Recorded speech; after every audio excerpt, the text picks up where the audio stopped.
Egg curry చేస్తున్నాను. So దానికోసం onions నేను కట్ చేస్తున్నాను. అది ఆల్రెడీ రైస్ పెట్టేశాను. ఈరోజు మమ్మీ చిన్న వర్క్లో ఉంటేను, సో నేనే కుకింగ్ వర్క్ తీసేసుకున్నాను. సో రైస్ ఆల్రెడీ అవుతుంది. అప్పటి వరకు నేను ఆనియన్స్ కట్ చేసి రెడీగా పెట్టుకుందాం అనేసి ఆనియన్స్ కట్ చేస్తున్నాను. సో మీరు ఎప్పుడైనా ఆనియన్ ఎగ్ బ్యాచిలర్గా ట్రై చేశారా?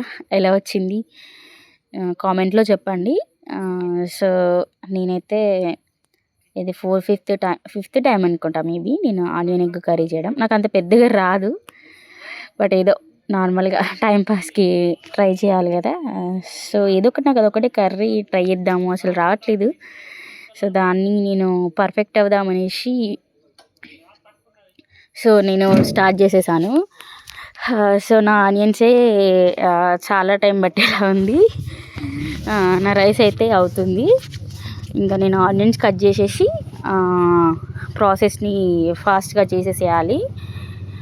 సో ఈ ఆనియన్స్ కట్ చేస్తుంటే నాకు కళ్ళల్లో వాటర్ వచ్చేస్తూ ఉంటాయి. నాకు అందుకనే నేను ఆనియన్స్ కట్ చేయడానికి చాలా రేర్, ఇష్టపడను. బట్ తప్పదు, మమ్మీ లేదు కాబట్టి సో నేనే కట్ చేసుకోవాలి. సో ఏదో ఈరోజు చేసి అది వండిన తర్వాత ఎలా ఉంటుందో నాకైతే తెలీదు. బట్ కాకపోతే నేను ఇప్పుడు ట్రై చేయాలి. అది ఎలాగైనా మా డాడీకి తినబెట్టాలి. ఇది నా ఒపీనియన్. తింటాడో తినడో, ఆయన ఏమంటాడో అయితే నాకైతే డౌటే యాక్చువల్లీ. సో నా ఆనియన్స్ అనేటివి కట్ చేయడం దగ్గర పడిపోయాయి. ఇంకొక 2 ఆనియన్స్ ఉన్నాయి. ఇంకా అవి కూడా కట్ చేసేస్తే నేను అన్ని ప్రాసెస్ని రెడీగా పెట్టుకోవాలి కుకింగ్కి సంబంధించినవి అనేటివి.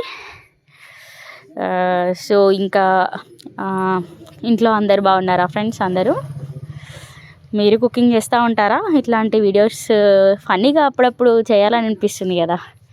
సో అలానే నేను ఏదో నార్మల్గా టైంపాస్ కావాలి కాబట్టి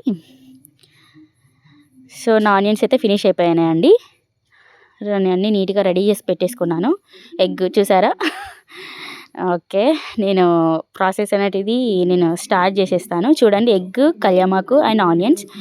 నేను నా రైస్ అయిందో లేదో ఒకసారి చూసుకోవాలి. నా రైస్ ఇంకా అవుతూనే ఉంది. ఇంకా దానికి ప్రాసెస్ అవ్వడానికి చాలా టైం పట్టేలా ఉంది. మ్యాక్స్ ఒక 5 to 10 minutes అవుతుంది. రైస్ ఇంకా బాయిల్ అయితేనే ఉంది. సో అది బాయిల్ అయ్యేలోపు మనం కర్రీకి ప్రిపరేషన్ స్టార్ట్ చేసేయాలి. ఈ రైస్ అయ్యేలోపు మనకి కర్రీ కూడా అయిపోవాలి.